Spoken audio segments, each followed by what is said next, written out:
Hello दोस्तों, स्वागत है आप सभी का कुड़वार एकेडमी परिवार में। आइए आज हम बिहार शिक्षक भर्ती को लेकर जो है एक प्रैक्टिस सेट कराने जा रहे हैं जो लगातार जारी है। आज तीसरा प्रैक्टिस सेट है। प्रैक्टिस सेट क्या है? तीसरा पार्ट है टीजीटी मैथ और 9 टू 10 और 6 टू 8। इसमें जूनियर लेवल के भी जो है अपनी तैयारी कर सकते हैं और 9 टू 10 की जो टीजीटी तैयारी कर रहे हैं बिहार से, वो भी अपनी तैयारी को लगातार जारी रख सकते हैं। तो गणित का जो प्रैक्टिस सेट है वो आपको इस चैनल पर मिल रहा है लगातार और मिलता रहेगा जब तक एग्जाम नहीं हो जाता है। अभी अभी जो है खुशखबरी भी आई है टीआरई 4 को लेकर। जो विज्ञापन जारी होना वाला है, हो सकता है जुलाई के लास्ट वीक में विज्ञापन भी आ जाए और सितंबर में उम्मीद है कि एग्जाम भी हो जाए, क्योंकि बिहार में क्या है, चुनाव है। तो चुनाव को देखते हुए हो सकता है अक्टूबर से पहले पहले सितंबर में एग्जाम कराकर जो है नियुक्ति भी दे दें। तो आइए आज हम देखते हैं बीपीएससी शिक्षक भर्ती टीआरई 4.0। इसमें एनसीईआरटी एससीईआरटी दोनों बेस का क्वेश्चन है। ठीक, एनसीईआरटी और एससीईआरटी दोनों का है, तो आप अपनी तैयारी को कर सकते हैं। इसमें 9 टू 10 और 6 टू 8 के जो भी स्टूडेंट हैं वो अपनी तैयारी को कर सकते हैं। और अभी पार्ट प्रैक्टिस नंबर 3 है। आइए देखते हैं क्वेश्चन नंबर। इसमें कुछ क्वेश्चन हो गए थे, 1 से लेकर 8 तक क्वेश्चन कराया गया था। आज हम उसी के आगे जो है देखते हैं, 1 से 7 हुआ था, क्वेश्चन नंबर 8 है। देखते हैं क्या क्या दिया है। दिया है क्वेश्चन, एक आयताकार मैदान की एक भुजा 8 मीटर तथा विकर्ण 17 मीटर है, तो मैदान का क्षेत्रफल क्या होगा? तो यहाँ क्या करना है, एक आयताकार मैदान की एक भुजा दे रखी है। क्या? आयताकार मैदान की एक भुजा है। आइए देखते हैं क्या क्या दिया है। ठीक, आयताकार मैदान की एक भुजा है।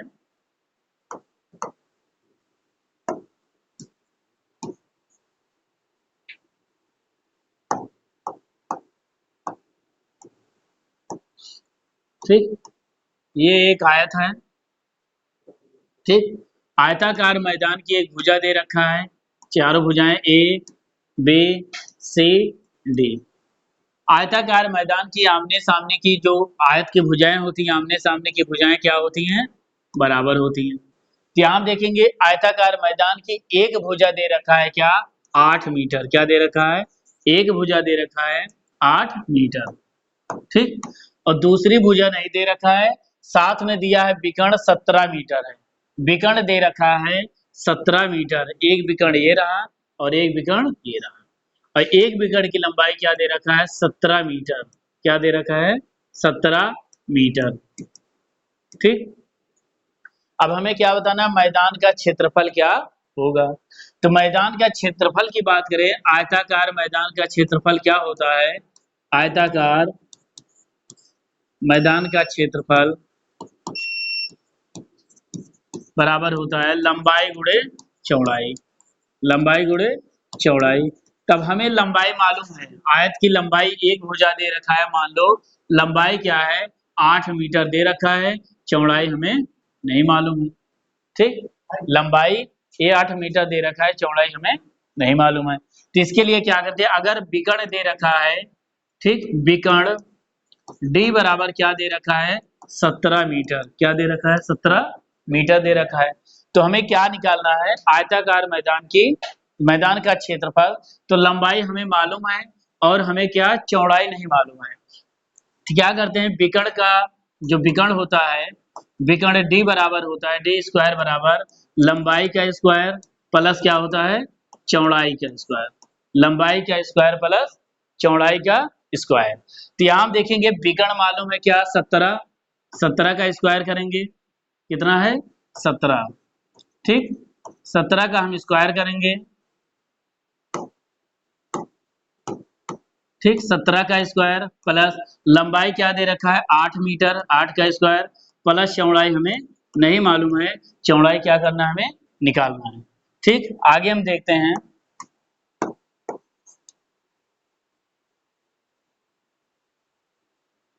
आइए अब क्या करते हैं, 17 का हम वर्ग करेंगे। 17 का वर्ग क्या होता है?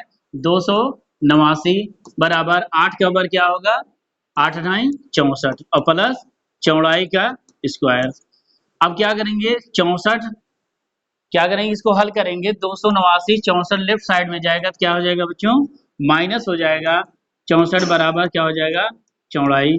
अब 289 में 64 माइनस करेंगे, अब 9 में 4 माइनस करेंगे क्या आएगा 5, 8 में 6 माइनस करेंगे 2 और 2 नीचे आएगा, कितना आ जाएगा 225। अब चौड़ाई का स्क्वायर बराबर 225 है, अगर चौड़ाई की बात करें तो क्या आ जाएगा, अंडर रूट 225 हो जाएगा, कितना 225। अब 225 का हम क्या निकालेंगे, वर्गमूल।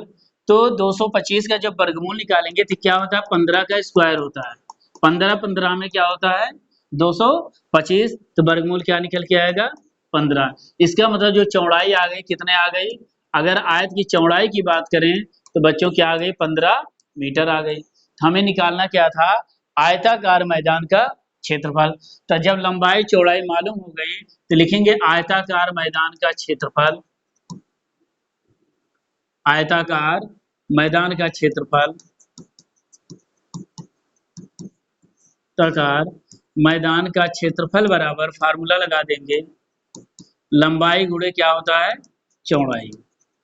तो लंबाई कितनी है बच्चों 8 मीटर है और चौड़ाई क्या निकल के आई 15 मीटर है। तो 15 अट्ठे क्या हो जाएगा 120 वर्ग मीटर, ठीक, वर्ग मीटर। तो क्या आ गई चौड़ाई। तो इसमें हम देखेंगे 120 वर्ग मीटर कहाँ पे है, आइए देखते हैं ऑप्शन में। यहाँ हम देखेंगे ऑप्शन में क्या दे रखा है, ऑप्शन ए 120 वर्ग मीटर, ऑप्शन 120 आ ही गया, ऑप्शन हमारा कौन सही है, ए सही है। बी की बात करें, बी में क्या है 122, ये ऑप्शन गलत है। सी में 121, ये भी गलत है। डी उपयुक्त में से एक से अधिक, ये भी, और उपयुक्त में से कोई नहीं।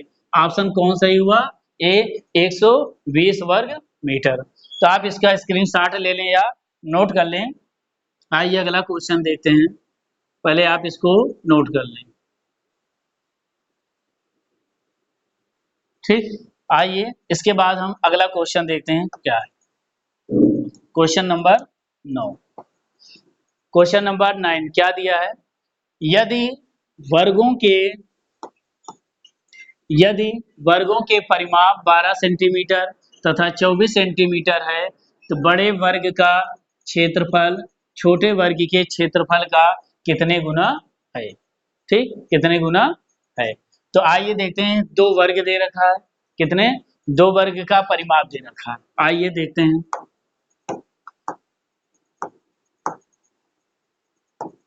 दो वर्ग दे रखे हैं,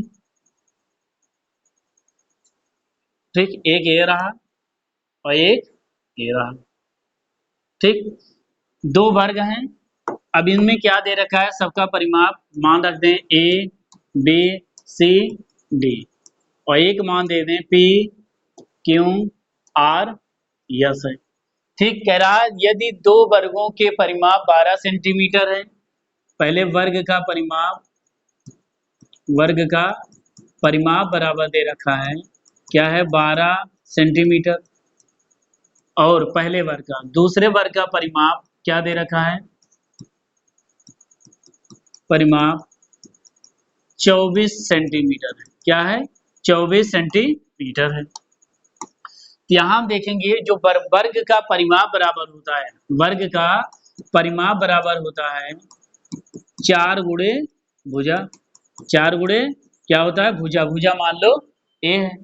अगर वर्ग का परिमाप बराबर होता है 4 गुणे भुजा तो सबसे पहले हमें भुजा मालूम कर लें, और वर्ग की चारों भुजाएं आपस में क्या होती हैं, बराबर होती हैं। तो यहाँ बात करें ए बी बराबर वर्ग की भुजा ए बी बराबर बी सी बराबर सी डी बराबर क्या होता है डी ए, वर्ग की चारों भुजाएं आपस में क्या होती हैं, इक्वल बराबर होती हैं। तो यहाँ बात करें तो वर्ग का परिमाप अगर हम निकालें तो वर्ग का परिमाप ए दे रखा है 12 और 4 इंटू ए, तो 4 तिहाई 12, एक भुजा क्या निकल के आ गई 3 सेंटीमीटर, क्या निकल के आई 3 सेंटीमीटर, 3 3 3 3 3 3 6 3 9 3 12, तो वर्ग का परिमाप भी 12 सेंटीमीटर है, तो ये भुजा आ गई कितना 3 सेंटीमीटर। अगर दूसरे वर्ग की बात करें दूसरे वर्ग का परिमाप, दूसरे वर्ग का परिमाप, दूसरे वर्ग का परिमाप बराबर क्या होगा, यहाँ भी 4 गुणे भुजा। अब दूसरा वर्ग क्या है, 24 सेंटीमीटर, यहाँ लिखेंगे 24 सेंटीमीटर इंटू 4 इंटू ए। अब 4 से कैंसिल हो जाएगा, 4 छंग 24, यहाँ भी क्या आ जाएगा, दूसरी भुजा क्या निकल के आई, 6 सेंटीमीटर, तो 6 ये हुआ, 6 हुआ, 6 हुआ, 6, दूसरी भुजा भी क्या आ गई, 6 सेंटीमीटर। अब हमें यहाँ मालूम हो गया दोनों वर्ग की भुजा।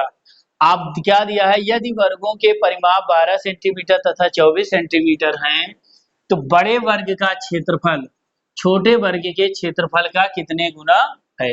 यही हम देखते हैं एक लाइन से, कह रहा बड़े वर्ग।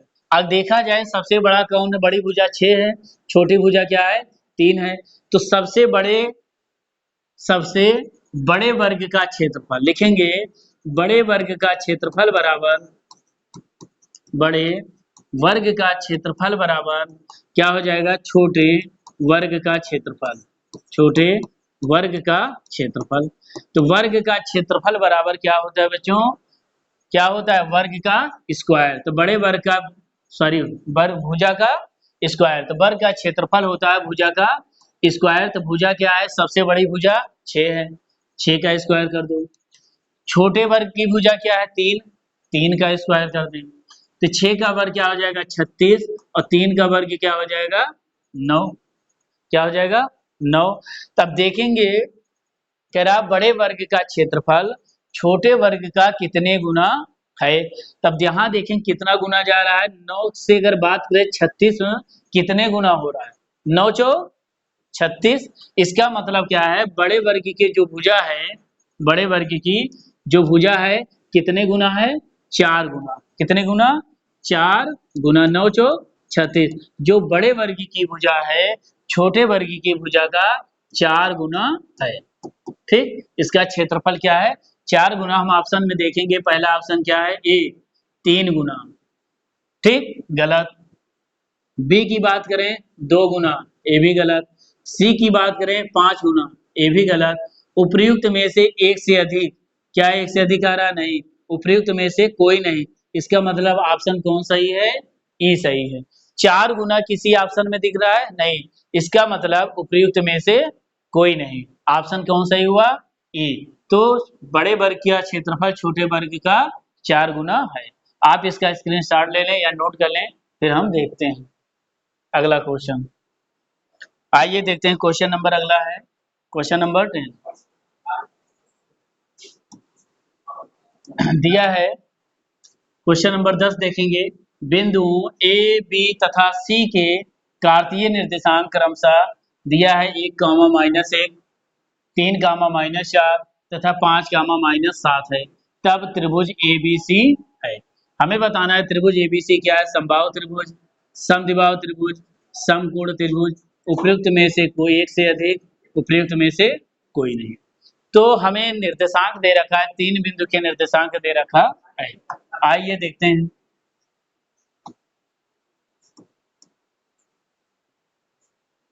तीन बिंदु दे रखा है, कोई त्रिभुज है A B C, जिनके निर्देशांक दे रखा है 1 कामा -1 और 3 कामा -4 और 5 कामा -7, ये निर्देशांक दे रखा है।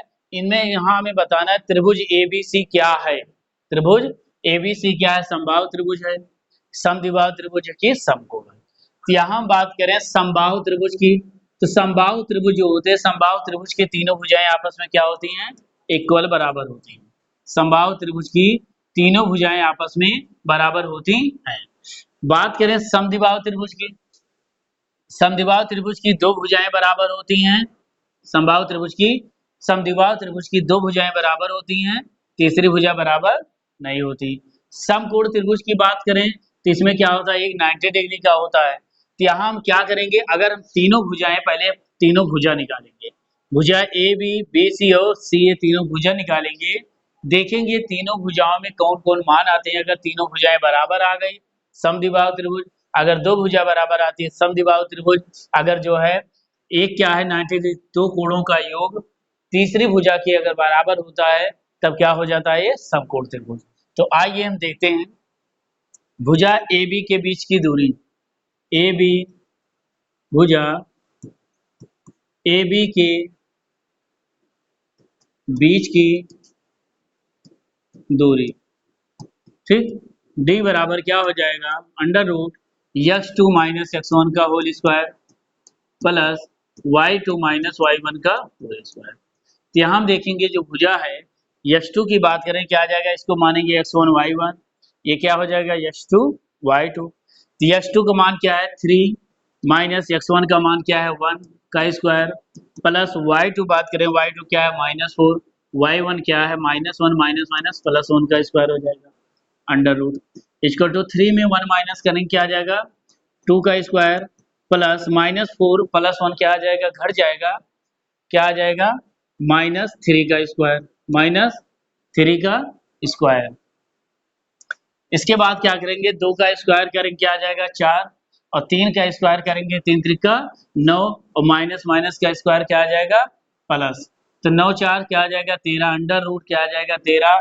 13 एक प्राइम नंबर है अभाज्य संख्या जिसका वर्गमूल नहीं निकलेगा, ए बी का मान क्या आ जाएगा अंडर रूट 13।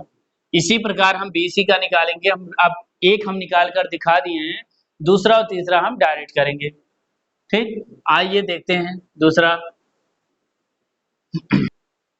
यहाँ हम देखेंगे दूसरा अब BC से निकालेंगे तो ये हो जाएगा हमारा x1 y1 और ये क्या हो जाएगा बच्चों x2 y2 हो जाएगा। यहाँ बात करें x2 का मान क्या है 5 और x1 का मान क्या है 3 5 सॉरी x2 का मान क्या है 5 और x1 का मान क्या है 3 5 माइनस 3 का स्क्वायर प्लस, अब y2 की बात करें क्या है -7 और ये क्या है -4 माइनस माइनस प्लस हो जाएगा तो -7 प्लस 4 का स्क्वायर, ठीक। अब 5 में 3 माइनस करें क्या आ जाएगा 2 का स्क्वायर प्लस और -7 प्लस 4 क्या आ जाएगा -3 का स्क्वायर, तो यही आया 2 का वर्ग करेंगे 4 3 का स्क्वायर 9 तो 9 4 क्या आ जाएगा 13 अंडर रूट 13। अगर BC की बात करें इसका मान भी क्या आ गया अंडर रूट 13 आ गया, ठीक। अब क्या बचा AC की बात करें या CA की बात करें तो यहाँ CA का मान हम यहाँ निकाल देते हैं, CA के बीच की दूरी यहाँ निकाल देते हैं, D बराबर क्या आ जाएगा यहाँ भी डायरेक्ट करेंगे x2 माइनस x1 ये हो जाएगा x1 y1 x2 y2, तो x2 का मान क्या है 2 माइनस 5 सॉरी 1 माइनस 5 का स्क्वायर प्लस y2 की बात करें -1 -7 तो -1 माइनस माइनस प्लस 7 का स्क्वायर हो जाएगा। आगे देखेंगे 1 माइनस 5 एक में 5 घटेगा तो -4 आ जाएगा का स्क्वायर प्लस -1 प्लस 7 क्या आ जाएगा 6 का स्क्वायर अंडर रूट, तो -4 का स्क्वायर करेंगे 4 चौक 16 और 6 का स्क्वायर 36 क्या आ जाएगा 16 में 36 जोड़ेंगे तो क्या आ जाएगा अंडर रूट 52 आ जाएगा, क्या आ जाएगा अंडर रूट 52, इसका मान क्या आ जाएगा बच्चों अंडर रूट 52। अब 52 का अगर हम फैक्टर करें तो 52 का फैक्टर क्या आ जाएगा 2 दूनी 4 2 छंग 12 2 कम 2 3 6 क्या आ जाएगा 2 रूट 13, क्या आ जाएगा 2 रूट 13। अगर बात करें कितना आ जाएगा 2 रूट 13, 2 रूट 13 आ गया। यहाँ देखेंगे दो भुजा आपस में बराबर हुई, तीसरी भुजा क्या है इन दोनों का दोगुना है, तो अगर बात करें समद्विबाहु त्रिभुज में क्या होता है दो भुजाएं आपस में क्या होती है बराबर होती है, एक तो ये आ गया। अगले में क्या है समकोण में मैंने क्या बताया था दो भुजाओं के वर्गों का योग तीसरी भुजा के वर्गों के योग के बराबर होता है। अगर हम इसका वर्ग करें तो 13 अंडर रूट 13 का वर्ग करें। अब यहाँ थोड़ा आगे बढ़ाते हैं, आइए देखते हैं समकोण त्रिभुज के लिए जो बड़ी भुजा होती है अंडर रूट बड़ी भुजा क्या थी अंडर रूट 52 का square plus sorry equal to under root 13 का स्क्वायर और प्लस तीसरी भुजा क्या अंडर रूट 13 का स्क्वायर। दो भुजाएं थी एक अंडर रूट 52 का स्क्वायर दूसरी अंडर रूट 13 तीसरी क्या अंडर रूट 13।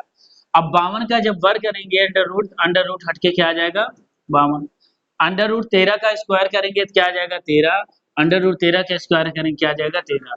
तो 52 बराबर क्या आ जाएगा 13 दूना 26। क्या दोनों बराबर आया? 52 बराबर 26 हुआ?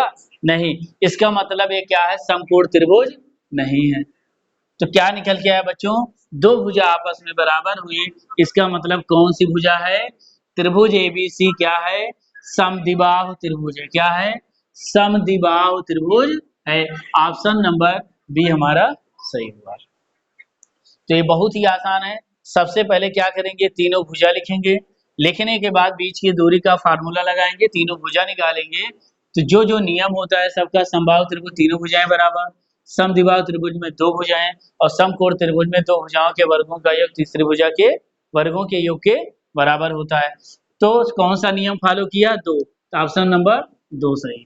ठीक, आप इसका स्क्रीनशॉट ले लें। हम अगला क्वेश्चन देखते हैं। Question number 11। आइए क्या है क्वेश्चन नंबर 11, पहले पढ़ेंगे क्या है। आइए, यदि ए बी सी गैर शून्य है और a plus B plus c बराबर 0 है, तो बच्चों हमें बताना है ए स्क्वायर बटे B C plus B square बटे सी ए प्लस सी स्क्वायर बटे ए बी बराबर है। किसके बराबर है? आइए, ऑप्शन में ए क्या दे रखा है 3, बी क्या दे रखा है 2, सी क्या दे रखा है 3, और डी है उपयुक्त में से एक से अधिक और उपयुक्त में से कोई नहीं, ऑप्शन ए। तो हमें ये बताना है, सबसे पहले यहाँ मालूम होना चाहिए मान किसका निकालना है। क्या दे रखा है? A plus B plus C equal to क्या है? 0 है। A plus B plus C equal to 0 है। और मान हमें बताना है ए स्क्वायर बटे B C plus B square बटे सी ए प्लस सी स्क्वायर बटे क्या है? A B. हमें इसका मान बताना है। तो यहाँ सबसे पहले ए बी सी सी और ए बी सी का जब हम एलसीएम लेंगे लासा, क्या निकल के आएगा? A b c. क्या निकल के आएगा?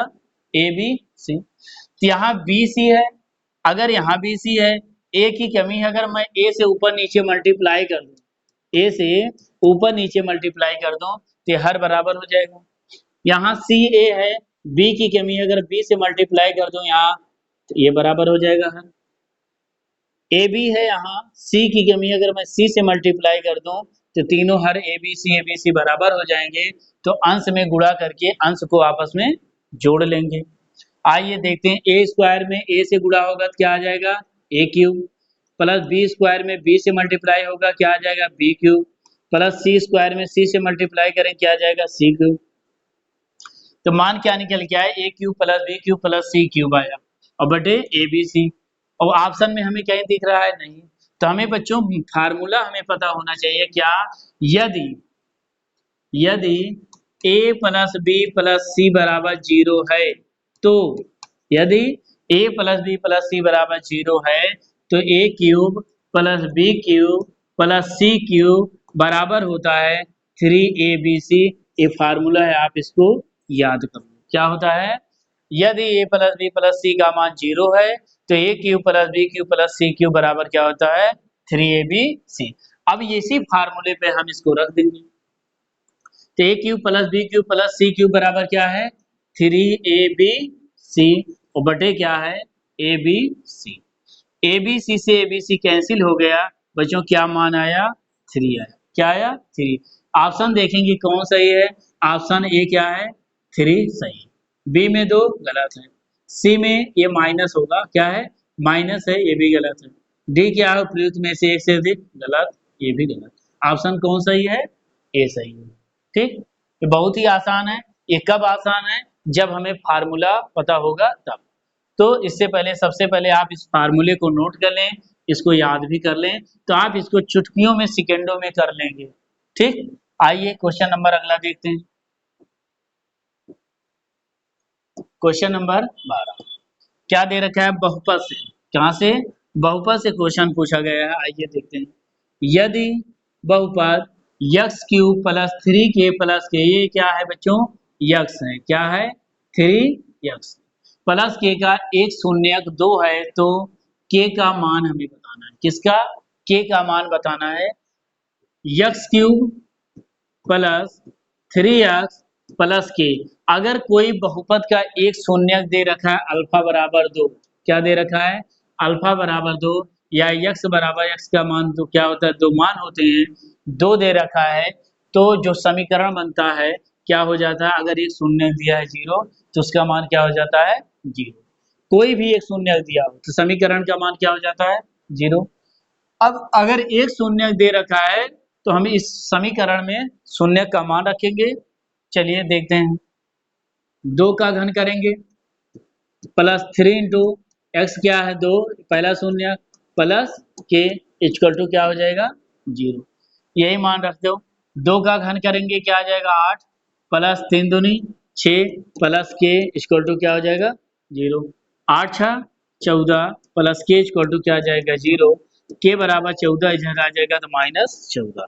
के का मान क्या है बच्चों -14। अब देखेंगे कहीं दिख रहा है ए का मान 14 है, बी का मान 13 है, सी का मान -13 है, डी का मान उपयुक्त में से एक से अधिक, ई का मान क्या उपयुक्त में से कोई नहीं। तो ऑप्शन की बात करें तो क्या आया मान 14 -14। यहाँ +14 है, नहीं ये भी गलत हुआ, 13 ये भी गलत हुआ, -13 ये भी गलत, एक से अधिक ये भी गलत, उपयुक्त में से कोई नहीं। तो कौन सा ऑप्शन सही होगा, ऑप्शन ए। और के का मान क्या है -14। तो ये कब, अगर कोई भी एक शून्य बहुपद में हमें पता है तो उसमें कोई भी वेरिएबल दिया रहेगा उसका मान हम निकाल लेंगे। तो आइए अगला देखते हैं, क्वेश्चन नंबर 13। 12 हुआ था, क्वेश्चन नंबर 13 देखें। आइए पढ़ेंगे क्वेश्चन। पहले क्या है, यदि सप्ताह में एक बैग चाय की कीमत 350 रुपए, 280 रुपए, 340 रुपए, 270 रुपए, 360 रुपए, 310 रुपए और 300 रुपए है, ठीक। तो बच्चों क्या है, ये परास है, क्या है परास, चमन परास ना बोलना, ठीक। क्या है परास नहीं तो चमन परास समझो, क्या है ये परास क्या होगा, ठीक। रेंज, इसमें क्या होता है, रेंज भी बोलते हैं, क्या सांख्यिकी में स्टैटिक में परास बराबर होता है, फार्मूला होता है रेंज का, अधिकतम मान, अधिकतम माइनस क्या होता है न्यूनतम, क्या होता है न्यूनतम, ठीक। ये फार्मूला होता है अधिकतम मान माइनस न्यूनतम मान, ठीक। मैक्सिमम माइनस मिनिमम, ठीक, ये मान होता है। तो परास बहुत आसान है, सबसे पहले देखेंगे, बताओ इसमें जो चाय की कीमत है सबसे ज्यादा कीमत किसकी है, चलो देखते हैं। 350, 350 से कोई बड़ा है, 280 छोटा है, 340, 270, 360, 350 से बड़ा 360, 360 से बड़ा कोई है नहीं, इसका मतलब अधिकतम वैल्यू क्या आ गई बच्चों 360, माइनस कर दो। अब बताओ न्यूनतम क्या है, 300 से छोटा बड़ा है 310, ये भी हटाओ, ये भी 300 से छोटा 270, 270 से छोटा 280 नहीं है, 350 कौन सा सही है, सबसे छोटा न्यूनतम क्या है 270, यहाँ क्या लिखेंगे 270। अब 360 में 270 माइनस करेंगे, 0 में 0 माइनस किया 0, 6 में 7 माइनस होगा नहीं, एक उधार ले क्या हुआ 16 9 7, 16 कितना आ गया 90, और 2 में 2 माइनस करेंगे कितना आ जाएगा 0। क्या आया परास रेंज 90। तो यहाँ देखेंगे ऑप्शन ए 90, ऑप्शन ए पहला ही सही है, बी 80 है गलत, सी क्या है 99 गलत, उपयुक्त में से एक से अधिक नो, उपयुक्त में से कोई नहीं, तो ऑप्शन कौन सही है बच्चों ए। तो परास के लिए फार्मूला है अधिकतम माइनस न्यूनतम, जो मान चाय की कीमत अधिकतम होगी वो, और सबसे न्यूनतम माइनस कर देंगे, रेंज आ जाएगा परास। आइए क्वेश्चन नंबर अगला देखते हैं 14, ठीक। क्वेश्चन नंबर 14 देखेंगे, दिया है 16 आदमी एक काम को 10 दिन में कर सकते हैं, टाइम एंड वर्क से है, किसे टाइम एंड वर्क, समय और कार्य से क्वेश्चन है। 16 आदमी हैं, किसी काम को 10 दिन में कर सकते हैं, 16 आदमी किसी काम को 10 दिन में कर सकते हैं, और उसी कार्य को 40 दिनों में पूरा करने के लिए कितने व्यक्तियों की आवश्यकता होगी, कितने व्यक्तियों की आवश्यकता है, चलो बताना है ऑप्शन ए 3, बी 2, सी 4। तो 16 आदमी, इसका एक फार्मूला होता है M1 D1 ठीक बराबर M2 D2। ये होता है आदमियों की संख्या गुणे क्या होता है दिनों की संख्या, दिनों की संख्या बराबर क्या होता है दूसरे जो आदमी होते हैं दूसरे व्यक्ति ठीक M2 गुणे D2, दूसरे व्यक्ति और दूसरे दिनों की संख्या। अगर बात करें यहाँ 16 आदमी पहले दिन एक काम को 10 दिन में किए, फिर जो है दूसरा आदमी आया कह रहा है हम 40 दिनों में इस काम को इतने दिनों में समाप्त कर देंगे। ये फार्मूला होता है M1 D1 E1 करके भी होता है। जैसे जैसे आगे हम बढ़ाते हैं, जैसे मान लो हमें और भी मालूम है M1 आदमियों की संख्या पता है, किसका आदमियों की संख्या पता है M1 D1 E1 T1 बराबर होता है M1 D1 E1 sorry M2 D2 E2 और T2। इसमें होता है एफिशिएंसी कार की क्षमता और T क्या होता है समय, कितने समय लगता है और बटे W1 जो कार किया जाता है क्या, और ये क्या होता है W2। तो हमें जितने मान मालूम रहते हैं आगे उसी हिसाब से हम इसमें वैल्यू फिट करते हैं। तो आइए देखते हैं कह रहा 16 आदमी, आदमियों की संख्या क्या है 16 आदमी किसी काम को 10 दिन में करते हैं, कितने दिन में 10 दिन में। और कह रहा है फिर कार को 40 दिनों में समाप्त करना है, कितने दिनों में 40 दिनों में। कितने व्यक्तियों की आवश्यकता होगी, कितने व्यक्तियों M2 का मान हमें निकालना। अब यही हल कर लो आंसर आ जाएगा। आइए 16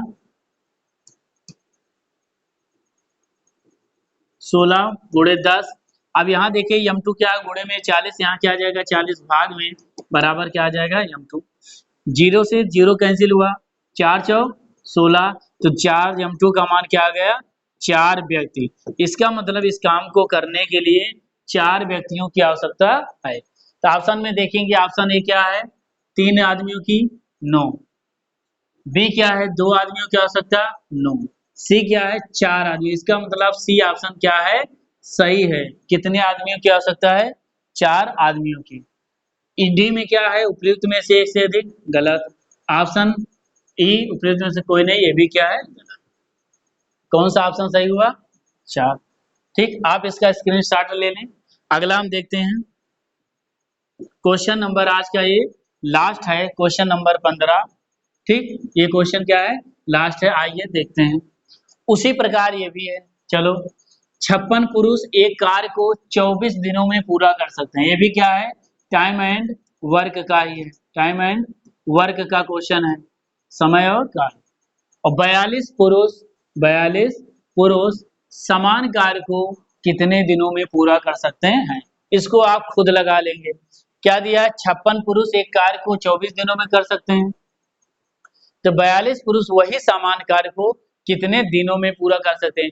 इसके पहले वाले क्वेश्चन में आदमियों की संख्या निकालना था और इसमें क्या है दिनों की संख्या निकालना है। तो आइए देखते हैं, डायरेक्ट करते हैं M1 D1 बराबर M2 D2, M2 D2।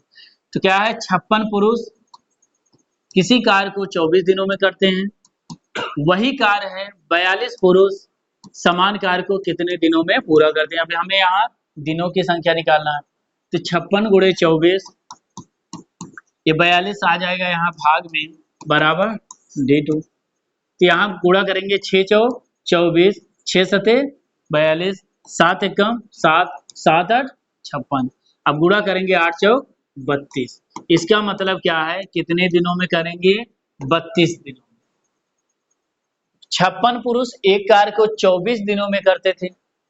अब 42 पुरुष, अगर हम पुरुषों की संख्या अगर हम कम करेंगे तो दिनों की संख्या क्या हो जाएगी ज्यादा होगी। अगर हम दिन कम करेंगे तो पुरुषों की संख्या ज्यादा हो जाएगी। तो हम क्या किए, जहां 56 पुरुष काम करते थे काम 24 दिनों में होता था, अब 42 पुरुष काम कर रहे हैं, कम हो रहे हैं ना, इसका मतलब दिनों की संख्या क्या हो जाएगी बढ़ जाएगी। इसीलिए दिनों की संख्या क्या आ गई 32। आइए ऑप्शन में देखते हैं, ऑप्शन ए क्या है 30, गलत। ऑप्शन बी 28, गलत। ऑप्शन सी क्या है 32, क्या है 32, ऑप्शन सी सही है।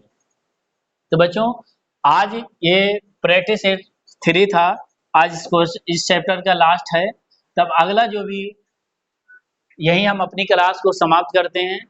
ठीक, अगला वीडियो प्रैक्टिस 4 जो है अगले दिन कराएंगे। लेकिन सबसे पहले ज़्यादा से ज़्यादा वीडियो शेयर करें, लाइक करें और चैनल को सब्सक्राइब जरूर करें, जिससे हमारा आने वाला वीडियो आप तक पहुंच सके। आज के लिए इतना है, आप अपनी तैयारी को लगातार जारी रखें। तैयारी 4 आ गई है और ये परीक्षा 2 से 3 महीने के अंदर होना तय है, तो अपनी तैयारी को लगातार जारी रखें बच्चों। आज के लिए इतना है, धन्यवाद।